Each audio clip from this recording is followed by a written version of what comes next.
Hey everyone! In this quick video tutorial, I'll show you how to unblock someone on Messenger.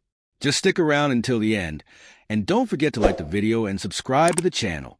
There are plenty of reasons you might want to unblock someone. Maybe you accidentally blocked the wrong person or miss important messages and want to reconnect. To unblock someone on Facebook Messenger, start by opening the Messenger app on your mobile device. Once you're in, tap on your profile picture in the top left corner of the screen to access your Messenger profile. Next, scroll down to find the Privacy and Safety option. Tap on that, and then look for Blocked Accounts.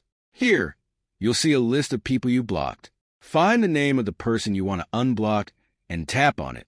You'll then see the option to unblock messages and calls. Before finishing up, a confirmation message will pop up asking you to confirm your decision. Tap Unblock again to complete the process. Once you've unblocked someone, they'll be able to send you messages and calls again, and you can see their messages in your inbox. That's all there is to it. I hope this video was helpful.